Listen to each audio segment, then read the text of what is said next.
de número 20. Peço que você acompanhe a leitura do Salmo, o Salmo de Davi.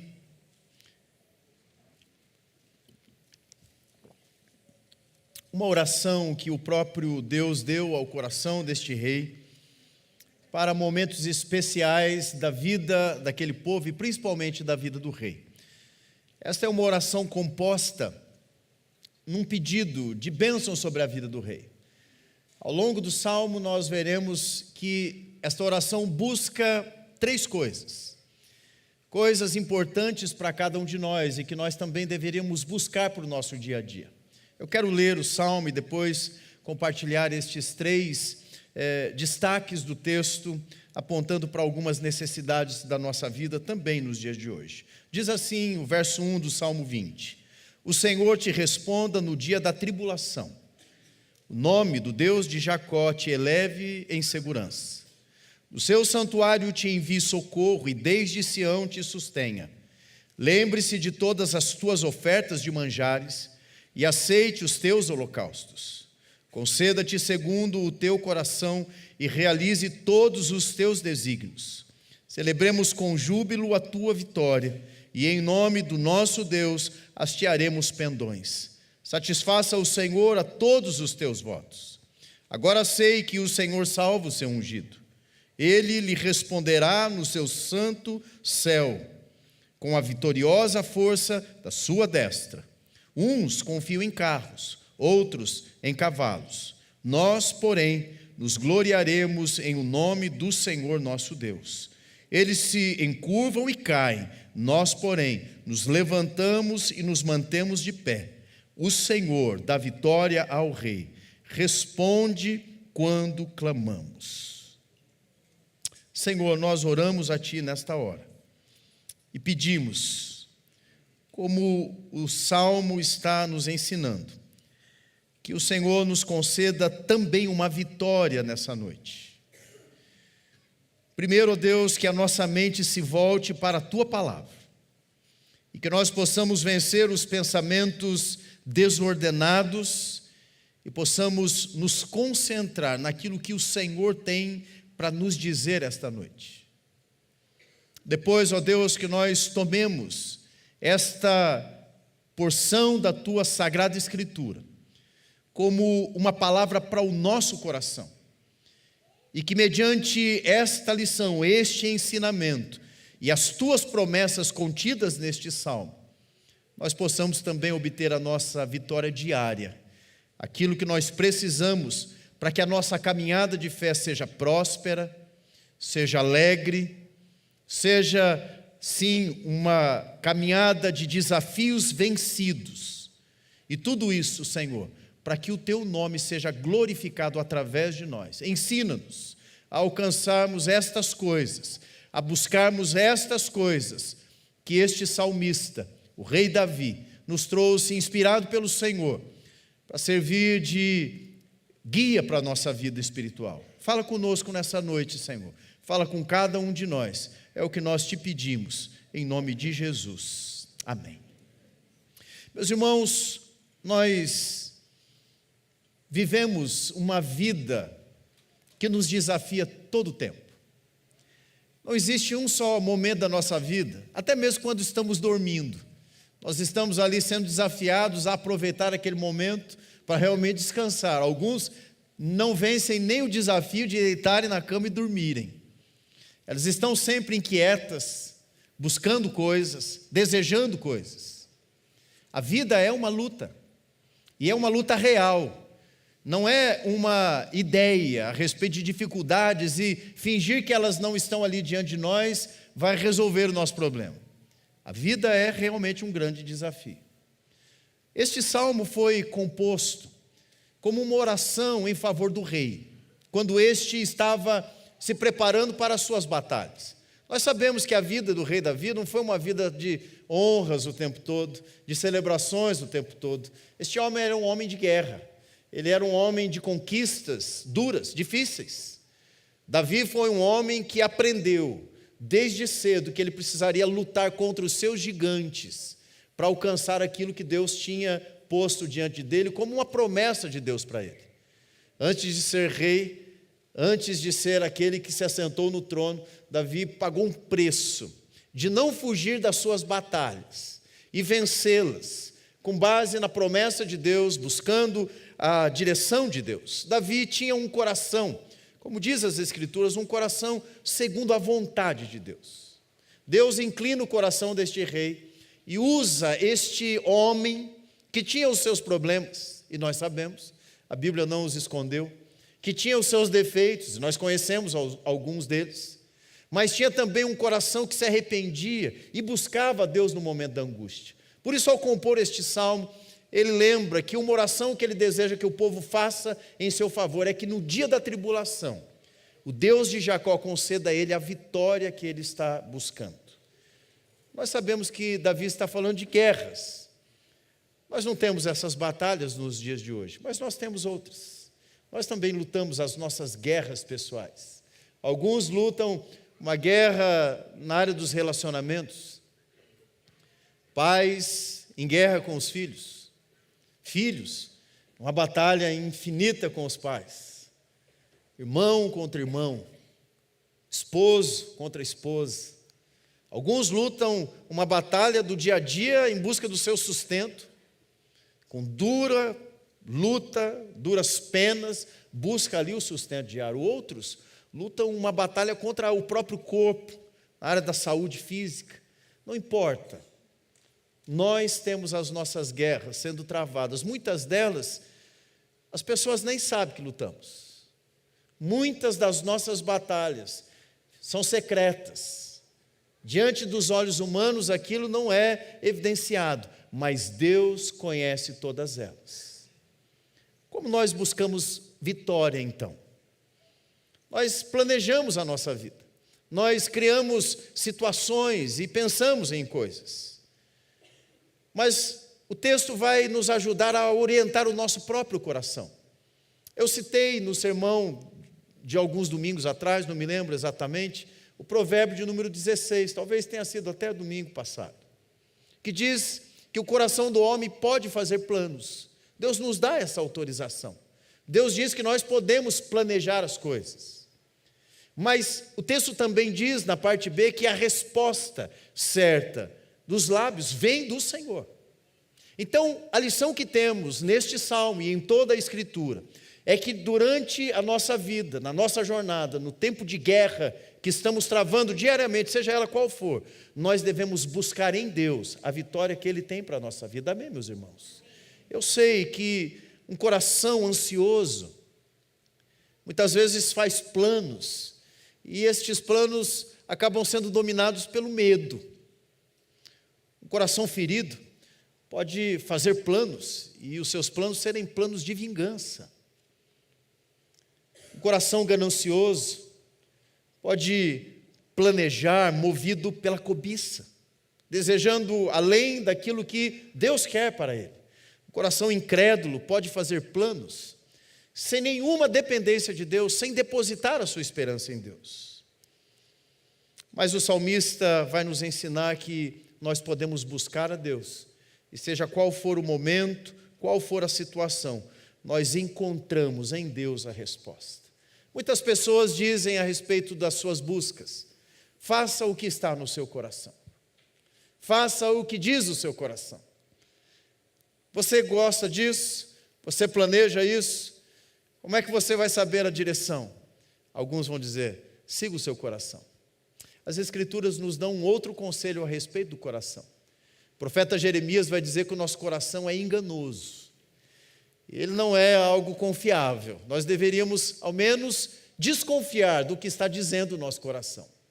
Não significa que tudo que sai do coração é mal, mas do coração também saem coisas más. O próprio Senhor, o Senhor Jesus disse no capítulo 7 do Evangelho de Mateus, de Marcos, melhor dizendo, verso 21 a 23, desta forma: porque de dentro do coração dos homens é que procedem os maus desígnios, a prostituição, os furtos, os homicídios, os adultérios, a avareza, as malícias, o dolo, a lascívia, a inveja, a blasfêmia, a soberba, a loucura.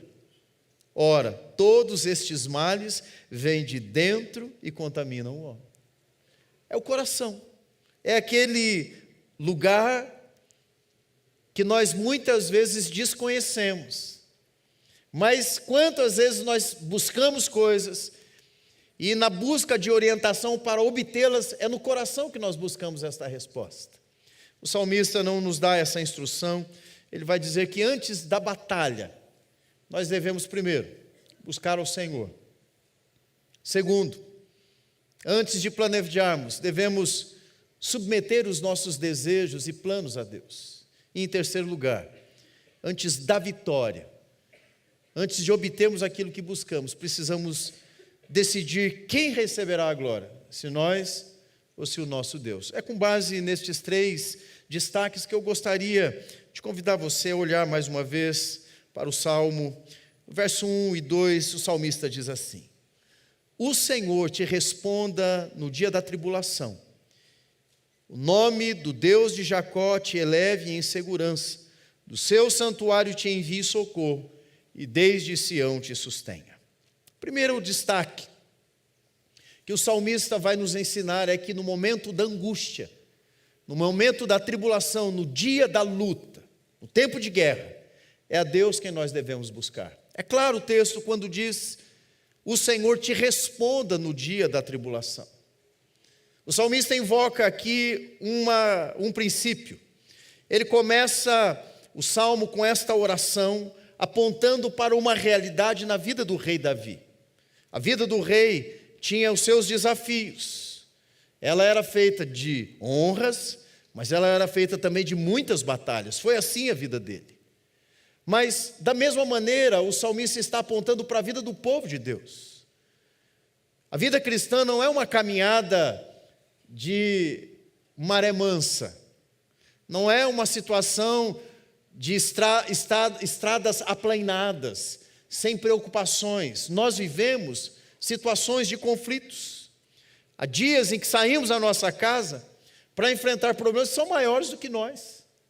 E nós sabemos disso. E saímos com medo de voltarmos derrotados. Há dias em que vemos, como vai dizer o Salmo, cavalos, carros, cavaleiros, exércitos que são maiores do que a nossa capacidade de vencê-los. Há dias em que a pressão sobre nós vai desafiar inclusive o nosso caráter cristão.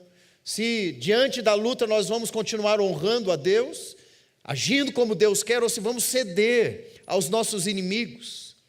Há dias em que precisamos tomar decisões, fazer planos, e o nosso coração está apertado demais para pensar de forma tranquila a respeito disso. Por isso a oração para com o rei era no dia da tribulação, que o Senhor te responda, que o Deus de Jacó te dê a vitória.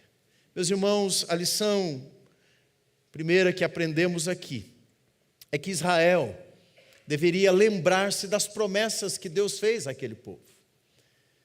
Quando o salmista faz a referência aqui do Deus de Jacó, ele está se lembrando de promessas de Deus para aquela nação. Deus havia prometido, registrado por Moisés no livro de Deuteronômio, no capítulo 20, verso 1, da seguinte forma, a respeito das guerras que aquele povo enfrentaria.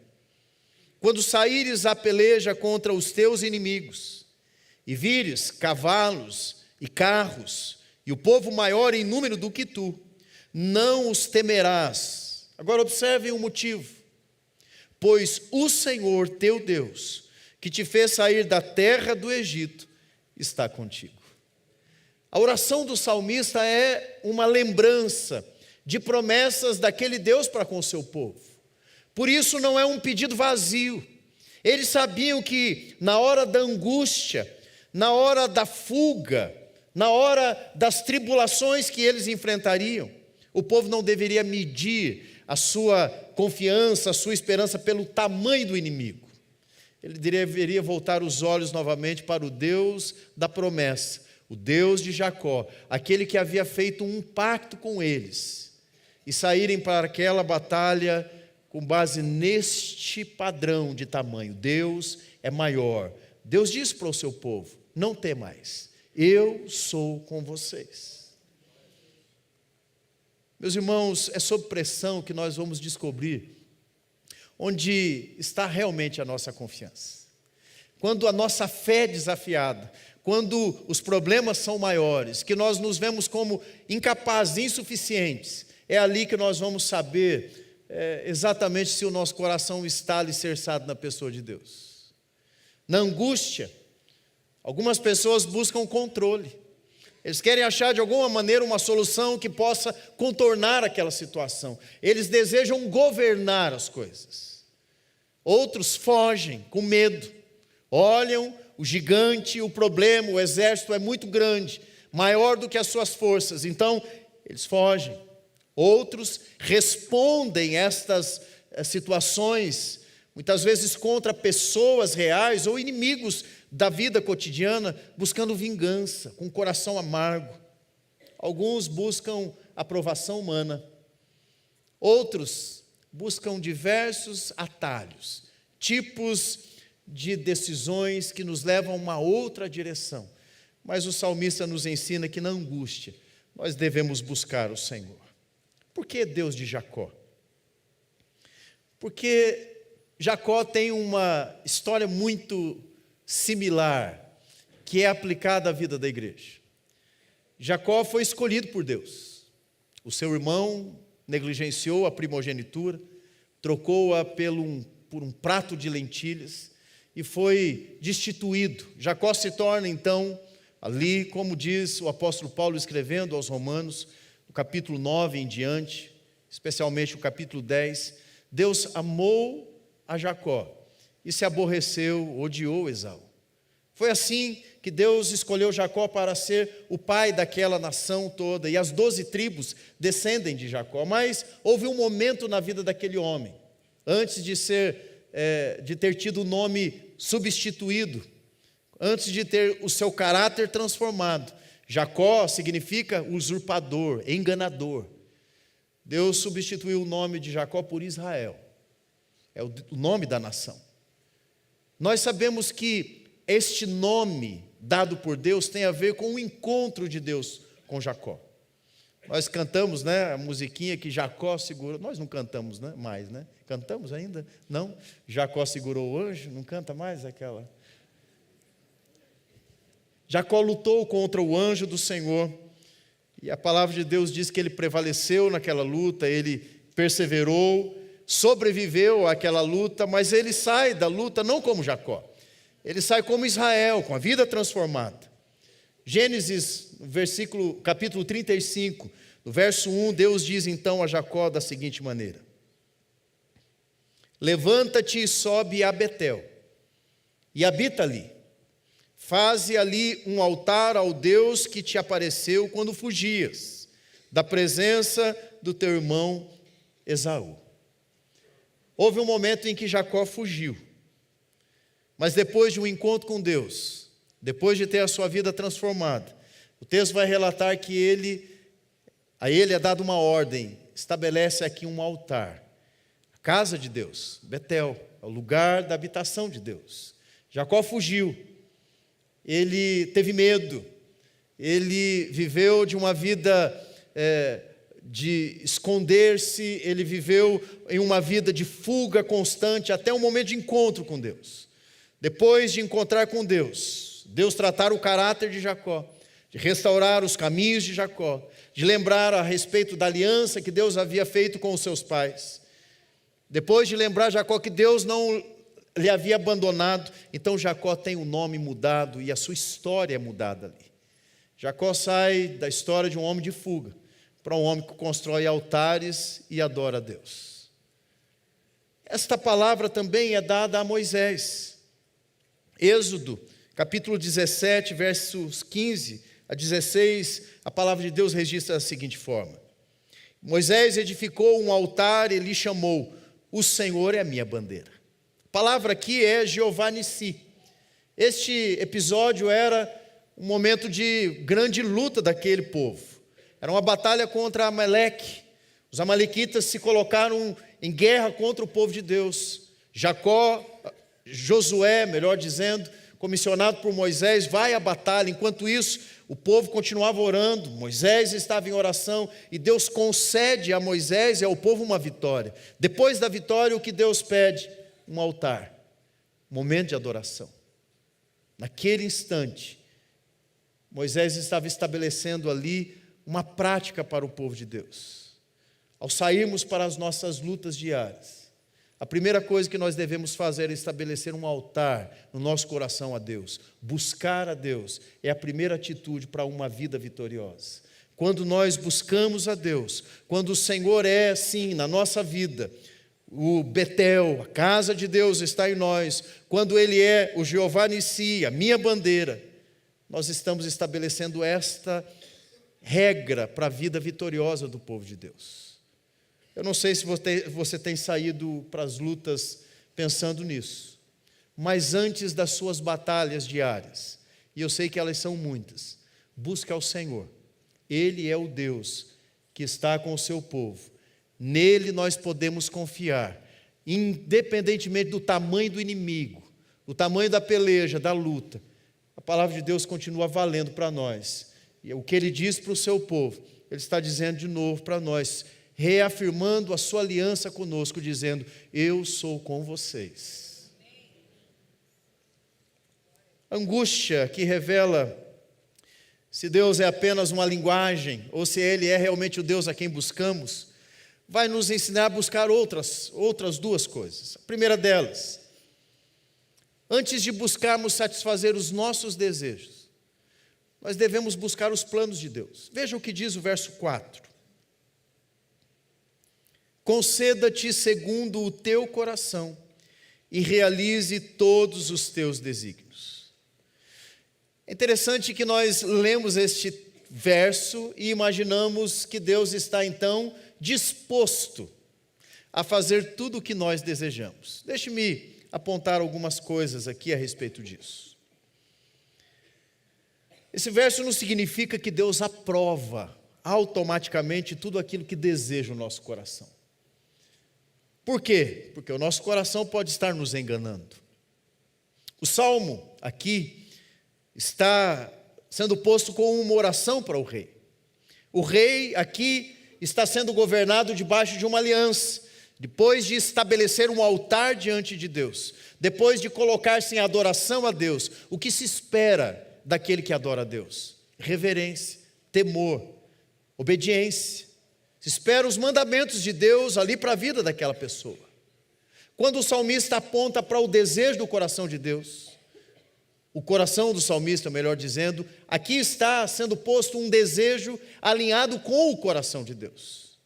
A oração aqui não é para que Deus realize os planos egoístas do salmista, porque este se pôs diante de Deus em oração.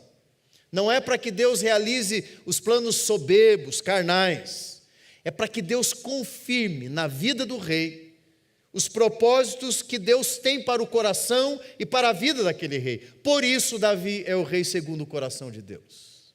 Deus tinha ali naquele coração, um coração sujeito à vontade de Deus. A sua vida estava sempre disposta a aceitar os desígnios de Deus. Davi foi ungido rei, mas ele não usurpou o lugar de Saul, ele aguardou até o tempo de Deus para a sua vida. A história transcorreu, o rei Saul perseguiu, até que Deus concedeu a Davi o trono.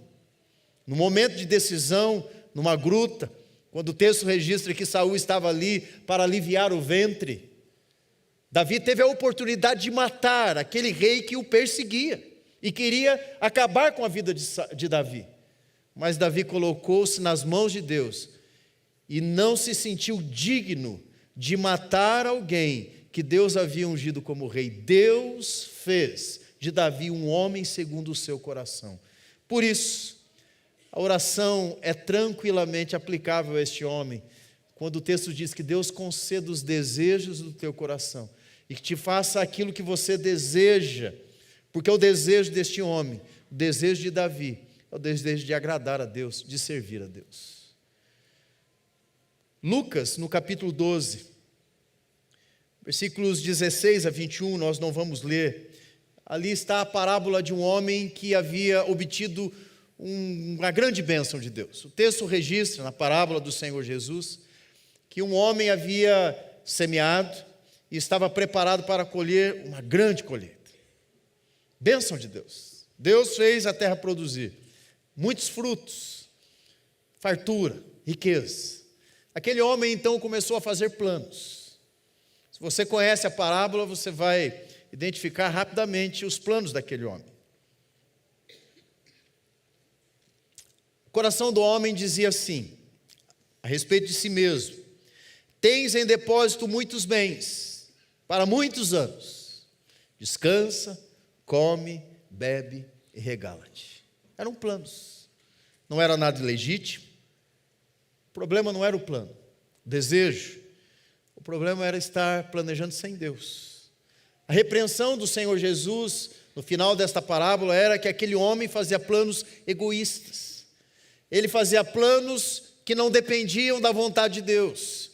Ele fazia planos que não continham a generosidade. Era tudo para si mesmo. Ele fazia planos ignorando a eternidade, a realidade da morte. E o texto termina dizendo para aquele homem: hoje mesmo te pedirão a tua alma, e o que tens preparado, para quem será? Planos, desejos do coração que não se alinham com a vontade de Deus. O apóstolo Tiago também trata a respeito de planos, quando ele diz lá no capítulo 4, verso 13 a 17, e uma parte dele diz: no coração de alguém hoje ou amanhã, iremos para a cidade tal, e lá passaremos um ano, e negociaremos, e teremos lucro. E o Senhor corrige, através do apóstolo Tiago, quando nós devemos pensar a respeito dessas coisas, de planejar a vida, incluir a vontade de Deus. Ele diz: se o Senhor quiser, não só viveremos. Primeira coisa, a nossa vida é passageira. Fazer planos passa pela realidade da nossa finitude. Nós não sabemos se nós estaremos no amanhã para realizar os nossos planos.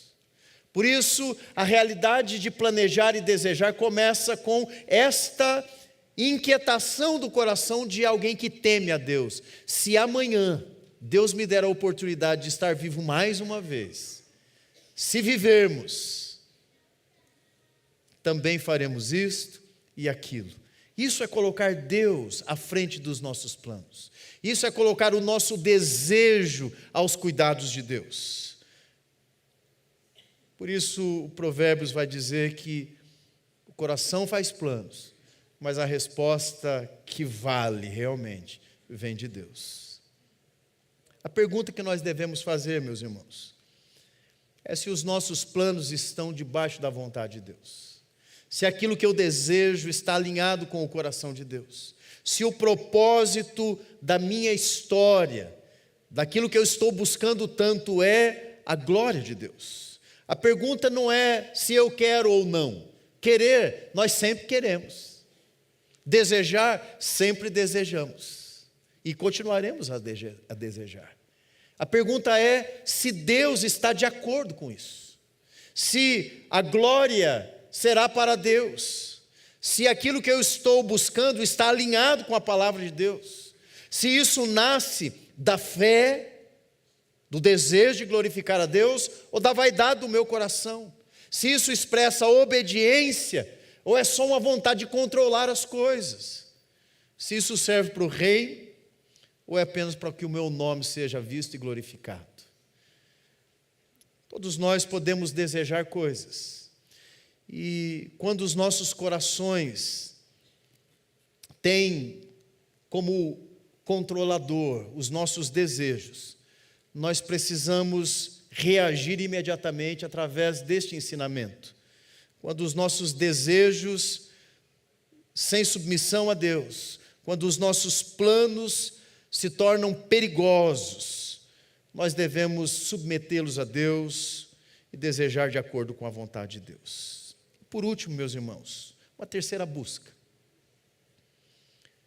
Quando buscarmos alguma coisa, nós devemos avaliar se buscamos verdadeiramente algo que vai servir para glorificar o nome do nosso Deus ou nosso próprio coração. Verso 5 vai dizer assim, do Salmo: celebremos com júbilo a tua vitória, e em nome do nosso Deus hastearemos pendões. Verso 7, uns confiam em carros, outros em cavalos, nós, porém, nos gloriaremos em o nome do nosso Senhor, nosso Deus.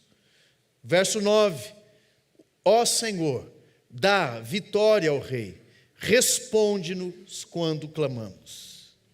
Meus irmãos, aqui o salmista chega ao final dizendo que o objetivo de buscarmos, de desejarmos, é para que as nossas vitórias terminem em glória para Deus. Não vale a pena sairmos vitoriosos e o nome de Deus sair envergonhado através da nossa vitória. Do que vale ganhar uma promoção no trabalho, quando para isso nós precisamos trapacear, precisamos mentir, precisamos fazer concessões pecaminosas. Do que vale trazer para dentro de casa o sustento, se aquilo não tem como base um trabalho honesto, leal, se Deus não abençoa aquilo? O que vale termos os nossos filhos formados, doutores, endinheirados, se na caminhada nós negligenciamos o mandamento de ensiná-los a amar a Deus e submeterem as suas vidas ao Senhor Jesus Cristo? De que valem as nossas vitórias, se elas não glorificam a Deus?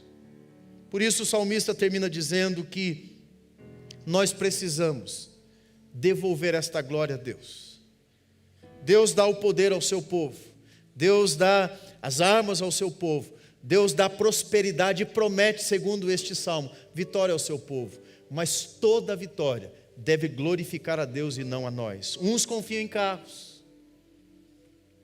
outros em cavalos, forças daqueles dias,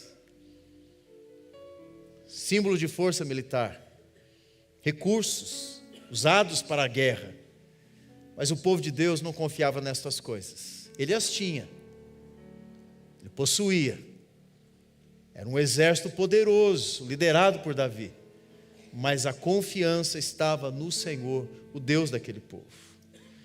Hoje os nossos carros e cavalos podem ter outros nomes: dinheiro, influência, inteligência, contatos, currículo, posição, tecnologia, carisma, capacidade, estratégias, experiência, carros e cavalos. Mas não depositamos a nossa confiança nestas coisas. Por quê?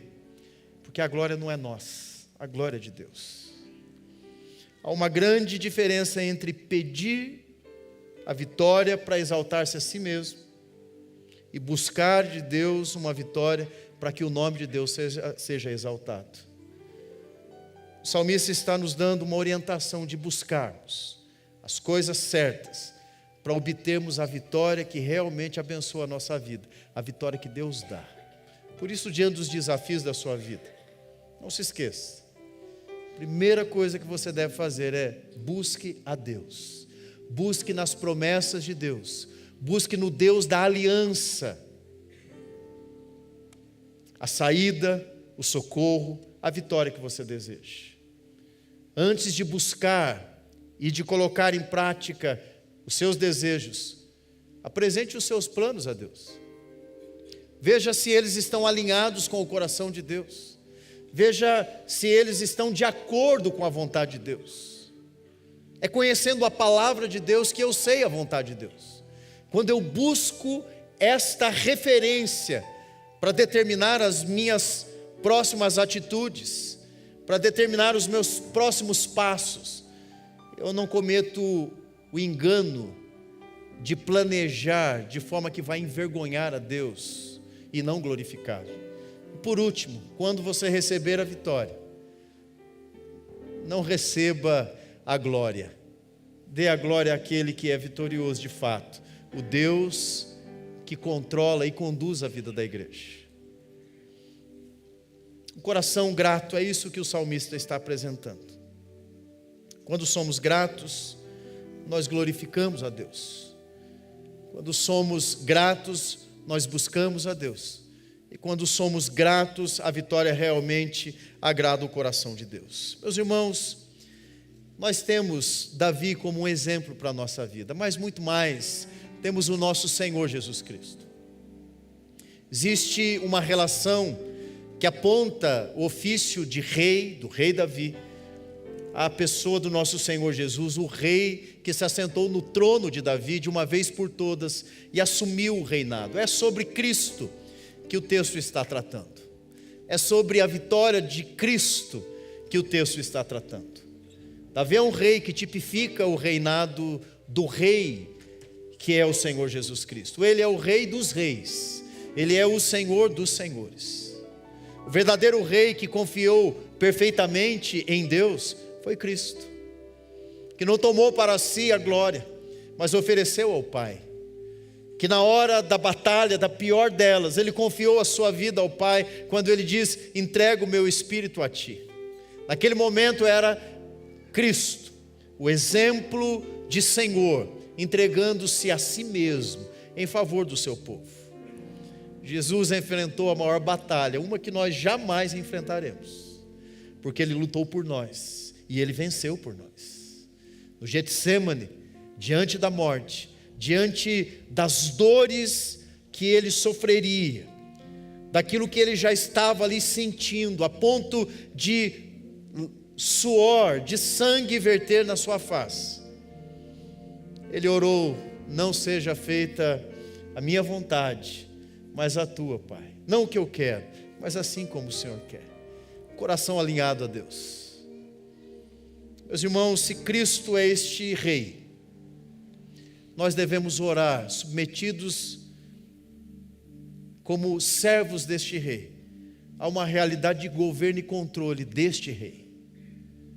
Que o Senhor conceda vitória a cada um de vocês, que cada uma das batalhas que vocês estão enfrentando, que nós como igreja enfrentamos, e como povo de Deus somos desafiados a lutar, que Deus nos dê esta vitória, que nós o busquemos na hora da angústia, que nós submetamos os nossos planos a Ele, e que nós ofereçamos com alegria a nossa vitória ao nosso Rei, o Senhor Jesus Cristo, aquele que se assenta no trono e governa todas as coisas. Amém, meus irmãos? Que Deus nos dê a graça de experimentarmos uma vida vitoriosa, mas não qualquer vitória, a vitória que Deus nos dá. Uns confiam em carros, outros em cavalos, nós, porém, nos gloriaremos no nome do nosso Deus, o Deus de Jacó, o Deus da aliança, o Deus da igreja, aquele que está aqui recebendo o louvor e a adoração do seu povo. Eu convido você a ficar em pé, mais uma vez, e juntos cantarmos ao Senhor uma canção de adoração a Ele, e a Ele oferecemos o nosso louvor e a nossa adoração. Aleluia! A glória,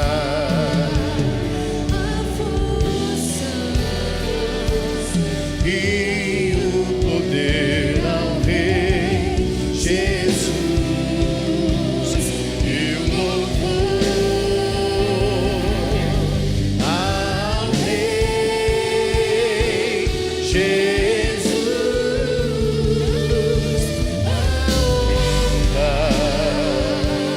a glória.